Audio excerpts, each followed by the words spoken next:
Thousands of years ago, humans described something impossible. Not a god, not an animal, but a being that moved as if man and beast shared one body. Half man, half horse, the Centaur.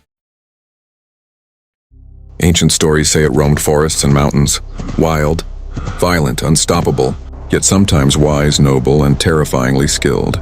But here's the question almost nobody asks. Why would ancient humans imagine something so specific? Not wings, not scales, not creatures that breathed fire, but a perfect fusion of man and horse. Because myths don't begin with imagination. They begin with shock. They begin when humans witness something their minds are not ready to understand. And the Centaur may have been born from one of the greatest shocks in human history. The first time humanity encountered horseback riders, a world before horses.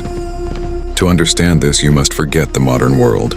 Forget cavalry, forget cowboys, forget riders, saddles, and reins.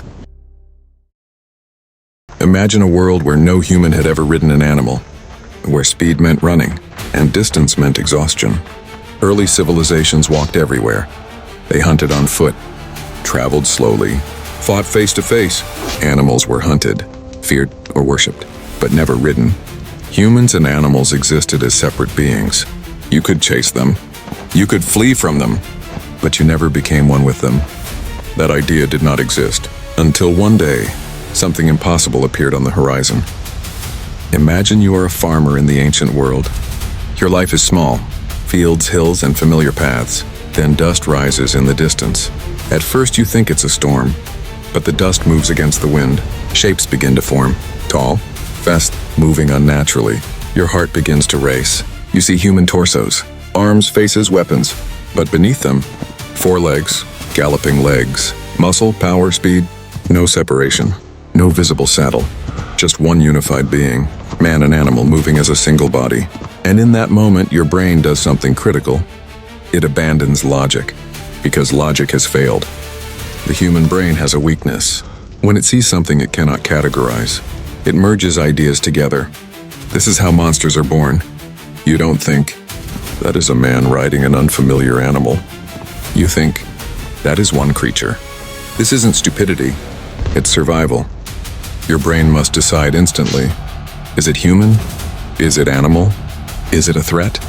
And when the answer feels like all three, the mind fuses them. That fusion became the Centaur. Early horses were not just new, they were terrifying. A man on foot moves slowly. A horse moves many times faster. Riders appeared suddenly and vanished just as fast. They attacked and retreated before anyone could react. To ancient observers, this wasn't speed. It looked like magic. It looked like the power of gods. And the human riding the horse no longer looked human. He looked transformed. Weapons changed everything. Now add weapons. Horseback warriors attacked from above. Spears, bows, blades. Villages fell before alarms could be raised. They didn't fight like men. They struck like storms. And when they disappeared, there were no human footprints. Only hoof marks. Destruction. Fear. What kind of creature leaves no human trail? From raiders to legends, the earliest riders were nomads. They built no cities. They appeared, struck, and vanished. Stories spread faster than truth, and with every retelling they became less human. They never dismount. They sleep on their beasts. They are born fused together. Fear turns enemies into monsters, and monsters into legends.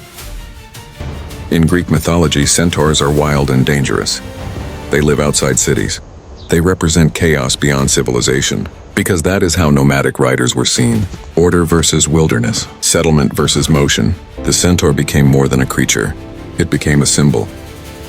Why half man, half horse? Centaurs speak, think, fight intelligently. They are not animals. They are humans with animal power. And that terrified settled societies. Strength without restraint, speed without borders, power without warning. Chiron, the exception. Then mythology introduces Chiron. Wise, calm, disciplined. A centaur who teaches heroes. Because not all riders were destroyers. Some became allies, teachers, guides. Myth evolved, just as memory does. Memory becomes myth.